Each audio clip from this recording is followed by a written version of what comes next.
Uma quadrilha invade o terminal de cargas desse aeroporto em São Paulo. 7 meses depois, a polícia prende o suspeito de arquitetar o assalto milionário. Essa é uma daquelas histórias que desafiam o tempo e que só fazem sentido se contadas de trás para frente. Julho de 2019, terminal de cargas do Aeroporto Internacional de Guarulhos. Mais de 100 milhões de reais em ouro, joias e pedras preciosas são roubados em menos de 3 minutos. A polícia descobre que a mente por trás do mega assalto é Francisco Teotônio da Silva Pasqualini, ou apenas Velho, como é conhecido. Um homem com um longo currículo no mundo do crime. 2 meses antes, a mesma quadrilha, outra cidade, São Caetano do Sul. Aquele roubo era arquitetado bem aqui, no estacionamento de um bar. Velho estava lá. 2011, Praia Grande, litoral de São Paulo. 8 anos antes do crime de Guarulhos, Francisco Teotônio é preso em flagrante por tráfico, mas não fica nem 15 dias atrás das grades. 2006, Lavínia, interior paulista. Velho cumpre pena por assalto neste presídio. Chegamos agora a outra grande data, 1999, ou seja, 21 anos atrás. Eu estou em Quinta do Sol, uma cidade de 5 mil habitantes no noroeste do Paraná. Bem aqui, a notoriedade dos crimes desse especialista no roubo de dinheiro vivo começaria a aparecer.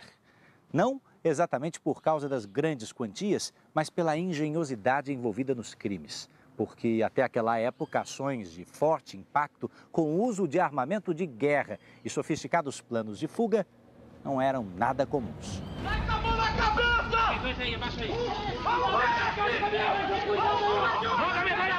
As imagens desse assalto na região de Maringá impressionam até hoje pela ousadia dos criminosos. E, de novo, aqui, o mesmo personagem aparece no comando. Correndo! Veja a quantidade de munição apreendida e as armas. Metralhadoras de grosso calibre, uma delas capaz de derrubar um avião. O arsenal foi usado para interceptar um carro forte e dentro dele mais de 4 milhões de reais em valores de hoje. E vigilantes armados, mas sem chance de defesa. A bala entrou aqui, o tiro entrou aqui. Aqui. Olha, tem aqui o calombo ainda do tiro. Entrou aqui e aqui dentro fez um ragaço. Pegou essa articulação aqui, cotovelo junto com o cartilagem. Hoje, 2 décadas depois, esse policial que comandou o cerco aos ladrões revê a própria ação, sem acreditar que aquilo foi possível. Foi um assalto que ficou conhecido no mundo, né, pela audácia de um bom planejamento feito pelo seu líder. Eu sei que um dos caras era chefe dele, chamava Teotônio, cara. Esse nome eu nunca mais vou esquecer. Teotônio. O senhor lembra do assalto com 700 quilos de ouro? Sim. Num carro forte? Sim. Foi o mesmo homem que o senhor enfrentou aqui na cidadezinha vizinha. Então ele continua ainda... Continua no crime. No crime. A ação armada no interior paranaense deu origem a uma perseguição eletrizante entre canaviais e lavouras de soja. Mas o bando, em fuga, escondia ainda uma surpresa que tornaria aquele crime inesquecível. Um plano que envolvia uma caminhonete, uma metralhadora antiaérea, um caminhão-tanque e um disfarce. Além dos milhões de reais roubados em dinheiro vivo para subornar autoridades no caminho. Com um plano de fuga aparentemente perfeito, 5 dos 7 integrantes da quadrilha viajavam tranquilamente dentro do fundo falso do tanque daquele caminhão, por essa estrada em que estamos agora. E fizeram o mesmo que estamos fazendo, passando por um posto da Polícia Rodoviária Estadual, sem levantar qualquer suspeita. O que a quadrilha queria?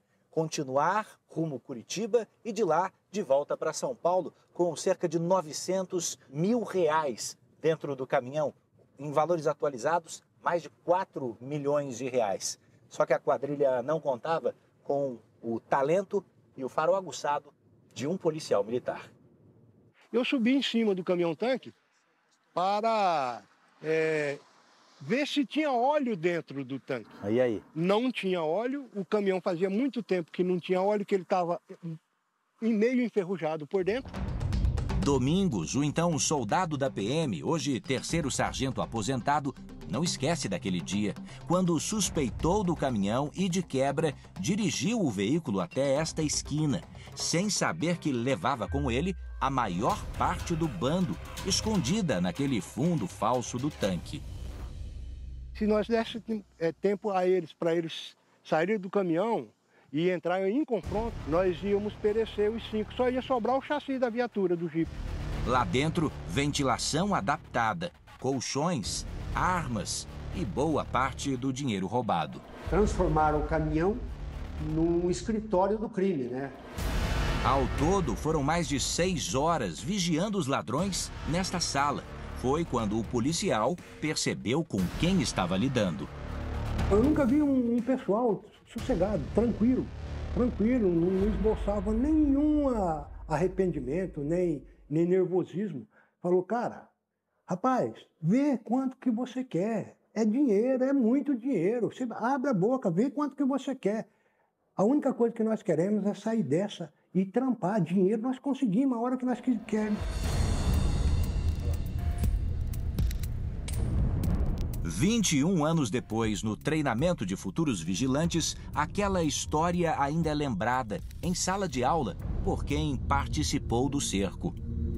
Eu trabalhei mais de 17 anos com aquela experiência. E logo em seguida eu também passei a ser instrutor numa escola de formação de vigilante. Momento que eu comecei a utilizar a experiência que nós tivemos para poder passar para os alunos.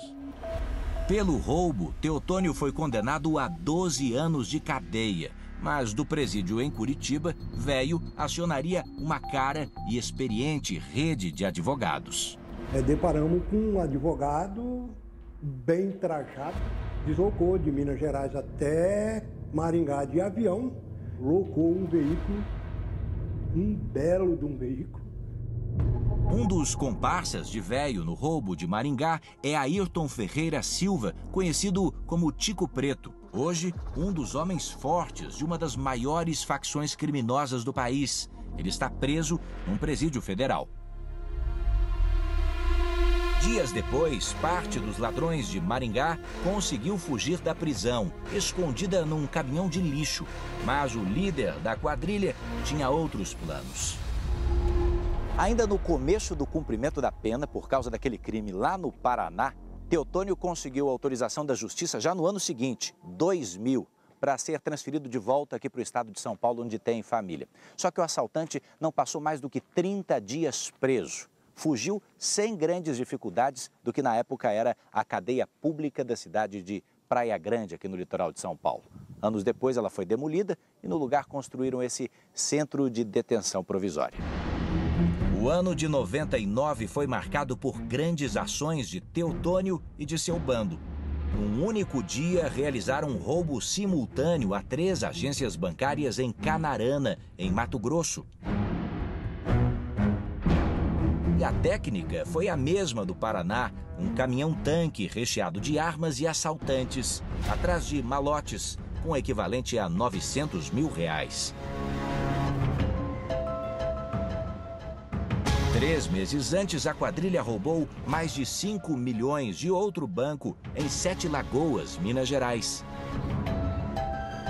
Em 94, a tentativa de roubo a um avião pagador em Fortaleza estampou os jornais. Teotônio tinha, na época, apenas 21 anos e foi condenado a 12 anos de cadeia.